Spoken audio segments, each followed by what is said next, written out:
Thanks for the compliment.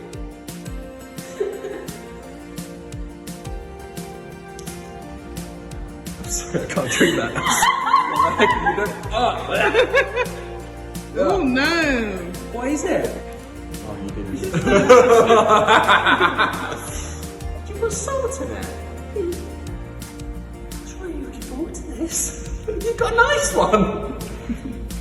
We got him. We got him. Jacob, Nice. that has salt, an egg, ketchup. No, it doesn't ketchup. How do you feel, Jacob? You've just been absolutely pranked. Hey Trinity, how's it going? This week we are here with Lauren! Friends, this week, to kick off the video, we are doing the spicy chicken wing challenge. And we have to eat both of them, and whoever waits the longest before taking a drink afterwards or during is the winner. 3, 2, 1, go! That tastes nice.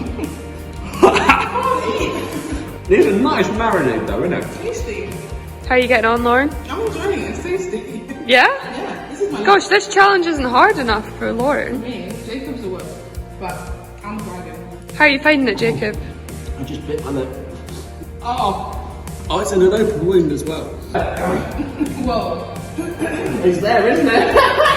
Jacob has a pint of milk, which he can't drink, and Lauren has 3 cups of water. I don't like milk. Alright, Jacob. My timer starts now. What you have to do is make sure that that bowl is like clean. And now you have to wait before you drink milk.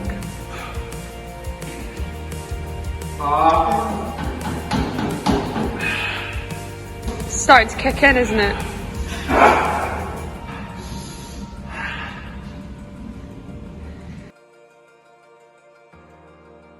Flip it to the face. Fibber to the face. Alright. You have to name, I produce so much saliva and curd in my mouth. you have to name, Jacob, Yeah. as many types of animals that you get under the sea 15 seconds. in 15 seconds. 8. So Jacob thinks he can name 8 animals under the sea in 15 seconds. Lauren, do you think you can top that?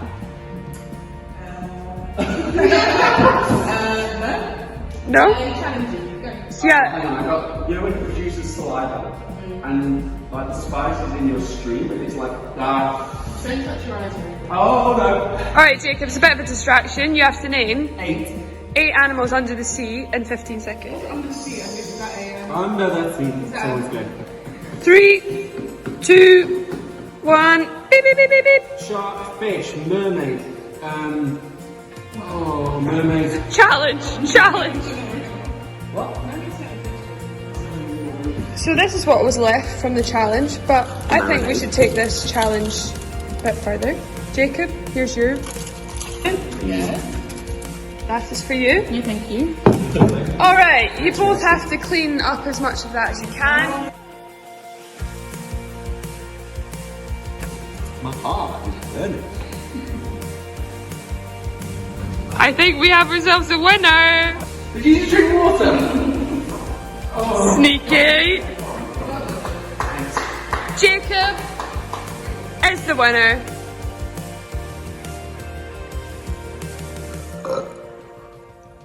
Not gonna lie to you friends, it's taken me about 5 to 10 to 15 to 20 minutes drinking quite a lot of milk to get rid of the burning pain that's in my mouth currently. But what we're going to be doing over the next few weeks, guys, is we're going to be starting Youth Alpha for the older youth. So if you're in Year 9 above, you guys are going to be doing Youth Alpha with us. And if you're in Year 9 under that, we're going to be looking at almost the going back to basics of what it means to be a Christian. We're going to be looking at prayer, we're going to be looking at who Jesus is, what he came to do. We're going to be looking at the Bible and what the Bible's all about. But I just thought I'd bring a really, really quick reflection this week on the book of Genesis, where you can come across this guy called Joseph. Some of you may have heard of Joseph, some of you may not have heard him. He's one of these guys in the Bible that is one of my heroes. And you may have heard the phrase, life is like a roller coaster. It's full of ups and it's full of downs, kind of. got a bit of chicken. It's full of ups and it's full of downs. Sometimes things seem to be looking up, sometimes you feel like you're going into the deepest valley. And Joseph's life was no different to that. Maybe you felt a little bit like that over this last year or so, where you felt there's been moments where things have been looking up in life, where the restrictions may be lifted, you've been able to go back to school, you've been able to do this, you've been able to see your friends, and then all of a sudden we get locked down again. That's naturally what we've all been experiencing, but there may be stuff in your life where you feel that things may be looking up and you feel like you're getting somewhere, you feel like you're progressing with something, and then life takes a turn for the worst and you feel like you've hit rock bottom again. And Joseph's life is exactly that. In fact, he started being essentially his dad's favourite child. So he was always up here, and then his brothers, they sold him into slavery because they were bitter and they were jealous. So then he was down there, he was in a pit and he was about to die.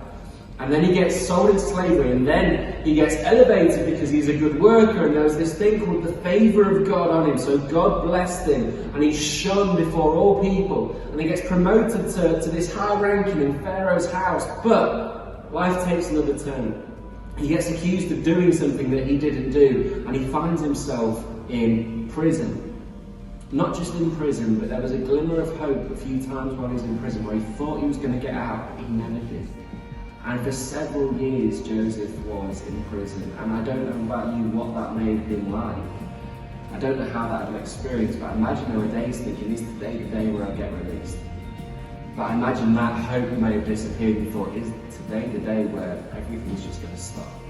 But there was a glimmer of hope one day where he's in this prison with like two people, there's a cupbearer and a baker, and they're about interpreting this dream. And one of them gets out, he gets released, and then 3 years later, Joseph's like, oh, make sure you tell Pharaoh about I interpreted the dream, make sure you tell him so I can get released.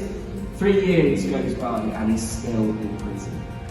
I can only imagine where Joseph would have been at. But Joseph gets out, he has this dream, Pharaoh has this dream, Joseph interprets it, and he's out of prison and he's used in one of the highest rankings in all of Egypt. He's promoted. He's seen as this prime minister across the land and he's second in command to Pharaoh. So he's zoomed up again. And then he comes in contact with the brothers that sold him, and you can imagine how he was feeling.